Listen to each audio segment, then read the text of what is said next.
Hi, how are you? This week I've been working on a Mikasa model, actually, from Attack on Titan. Since Attack on Titan ended, I just can't stop thinking about the show, and Mikasa is a character who ended up being very central to a lot of the ideas that the show presented. I like her a lot now, I really, really do. And she also just has my favorite design among the human characters, at least. The Titans is still cooler, obviously. I never would have thought, even just a month ago, that the first models I'd make from Attack on Titan would be the people at the heart of the story. But here we are. It is the human characters that have stuck with me in the end. Speaking of the end though, what a surprise! Nothing has surprised me more this year than seeing the huge reaction to the conclusion of this manga. You might know that my reaction to the final chapter was a pretty positive one. It seems like that's a rare thing. Seeing the conclusion here to this one must have been what it felt like to see Evangelion when that finished. Which is still quite a misunderstood and polarizing ending, I'd say. But also like Eva, Attack on Titan went for a rather ambiguous and symbolic conclusion, focusing a lot more on the emotion of its characters and the reader, rather than logically and concretely tying up its many plot threads. Which, I think, based on what I've seen, most people prefer to have stuff conclusively stated in the text. They want to be told exactly what everything means. They don't want it to be left open to their imagination, which, fair enough. But as someone who likes the ambiguity in storytelling and my interpretation of events, I very much still love this series. And I've read a lot of the complaints. I've even read a couple of fan chapters of the final chapter, and they're not really any better. They're really none of the complaints I've seen so far have been convincing, to say the least. But anyway, it's tough to talk about Attack on Titan without getting into the specifics, and the final chapter is one that makes you want to go back and take a look at a lot of the previous events that happened in the story. And that's not this video. That is a video for another time. So, the model. You'll notice, to begin with, that I am not making Mikasa in the traditional soldier's uniform.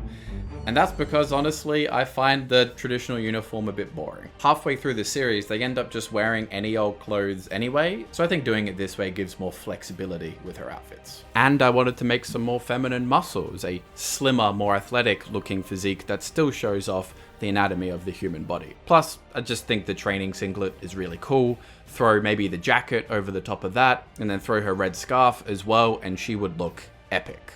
Characters in Attack on Titan are very realistic and grounded with their designs and proportions, so there's a lot of flexibility with what characters could use what body parts to become a complete model. It's all about getting the most characters out of the least amount of models. That is very much the direction I am going forward with my craft, and if I don't have to make a new arm and a leg every time I want to do a new character, that's fantastic. Imagine having just one model be a dozen of your favorite characters at once. Well, you don't have to imagine it because it's standing right here in front of you. Oh, and I started watching Black Lagoon this week, and Revi is a total riot. And I realized that Mikasa's tank top torso could also be used for Revi's body. So if I ever wanted to make a model of her, just an easy head swap, maybe a different pair of legs. Done. Tank top torso. That sounds like one of Tank Top Master's students. The problem I've been facing with the ankles of most of my characters is that the lock I built into the lower leg doesn't stop the model from tipping forward over time. Here's why. Here's the ankle joint with a pin in the middle that enables forward rotation.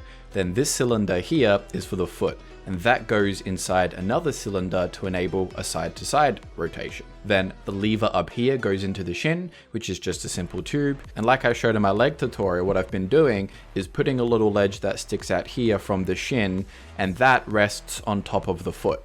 Here's Goku, Venom, Joker, Jotaro, anything will do. The idea was this would lock the ankle and stop the model from leaning forward, because it's very difficult to make a joint this small strong enough to support the whole body, except for Thanos, because his ankle is as thick as Mikasa's torso.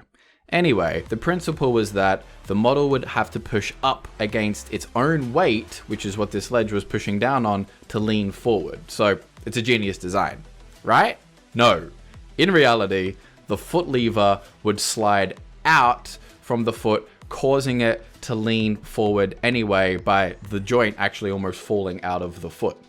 Bummer. But it's an easy solution, something I used to do all the time. On the foot lever, we have a cylinder here that will attach to the foot. Then at the end of that, I'll wrap a thin strip of paper with double-sided tape to the lever, trapping the pivot there. So now the pivot part here will rotate, but it can't slide off the edge of this little lever for the foot. So now once this pivot part is glued into the foot, the new ankle joint will no longer be able to slide out.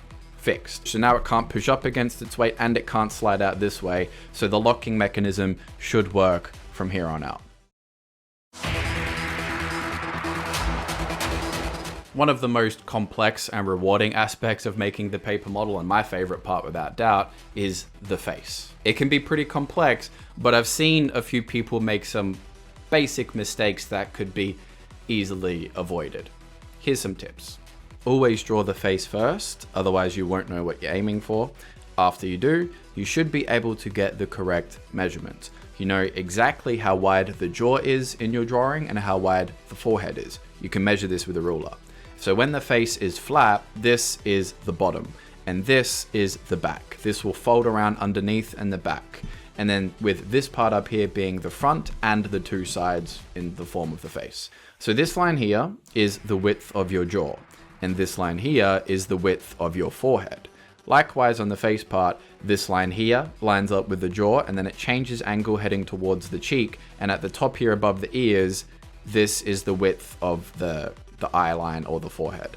So the face will fold back and be connected to the jaw piece underneath, holding everything in place. So I know exactly how wide the face should be because it's calculated and measured. Everything else still requires some craft and a lot of little adjustments to get your angles right, and folding the eye sockets so they line up neatly with the eyebrows is always extremely difficult. But every time I make the face, I can be certain that I'll at least get the width of the face accurate every time. There's obviously a lot more that goes into getting a face like this, but that will be a whole video's worth of content. For now, this is what I've come up with and it's looking great. Good job me. Fun fact, Mikasa's face almost fits perfectly into Eren's head, as well as Eren's onto Mikasa's. And this was not an accident. Alright, and the hair's just going to be a couple pieces of paper like this, similar to what I've done in the past with Bruno and Joker and Robin and even Eren. It's very fun to do and she is looking good. This is exactly what I intended with my work here, and that'll do it. That is Mikasa so far. So that's it. That's the video. That's what I've been working on in the last week. Lots of different things, as you can see. Tell me what you think below. I'd love to get your feedback.